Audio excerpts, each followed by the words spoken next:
വാങ്ങുന്നതിനിടെ Ernakulam assistant labour commissioner പിടിയിൽ.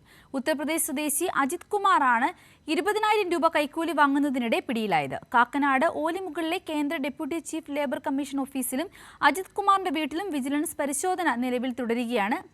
വിശദാംശങ്ങളുമായി അർച്ചന നമ്മളോടൊപ്പം എറണാകുളത്തു നിന്നും ചേരുന്നു. അർച്ചന, നിലവിലും പരിശോധന തുടരുകയാണെന്നാണ് അറിയുവാൻ സാധിച്ചിരിക്കുന്നത്. സിന്ധൂരി, ഇത്തരത്തിൽ നിരവധി പരാതികൾ ലഭിച്ചതിന്റെ അടിസ്ഥാനത്തിലാണ് കാക്കനാട് ഒലിമുകളിലെ കേന്ദ്ര ഡെപ്യൂട്ടി ചീഫ് ലേബർ കമ്മീഷൻ ഓഫീസിൽ വിജിലൻസ് പരിശോധന തുടങ്ങിയത്. ഈ പരിശോധനയിലാണ് കൈക്കൂലി വാങ്ങുന്നതിനിടെ എറണാകുളം അസിസ്റ്റന്റ് ലേബർ കമ്മീഷണർ പിടിയിലായത്. ഏകദേശം 20,000 രൂപയാണ് ഇയാൾ കൈക്കൂലിയായി വാങ്ങിയത്. അതായത് BPCLന്റെ കമ്പനിയിലേക്ക് അകത്ത് കടക്കണമെങ്കിൽ ഈ ലേബർ തൊഴിലാളികൾക്ക് ഒരു മിനിമം തുക ഇവർ ഈടാക്കുകയായിരുന്നു. അതായത് ഈ തൊഴിലാളികളെ കയറ്റുന്നതുമായി ബന്ധപ്പെട്ടാണ് ഇയാൾ ഇത്തരത്തിൽ കൈക്കൂലി വാങ്ങിയത്. ഏകദേശം 20 പേരിൽ നിന്നായി 1000 രൂപ വാങ്ങിയാണ് ഇയാൾ ഈ തൊഴിലാളികളെ കയറ്റിയിരുന്നത്. എന്തായാലും ഇത് ഗുരുതരമായ പ്രശ്നമാണെന്ന് കണ്ടെത്തിയതിനെ തുടർന്ന് തന്നെയാണ് വിജിലൻസ് വീട്ടിലും അതുപോലെ ഓഫീസിലും പരിശോധന നടത്തിയത്. ഈ വീട്ടിൽ പരിശോധന കഴിഞ്ഞിട്ടുണ്ട്. ഈ വീട്ടിൽ നിന്നും സ്വർണവും പിടികൂടിയിട്ടുണ്ട്. ഇത് എത്രത്തോളം ഉണ്ടെന്ന് അടക്കമുള്ള പരിശോധനകൾ തുടരുകയാണ്.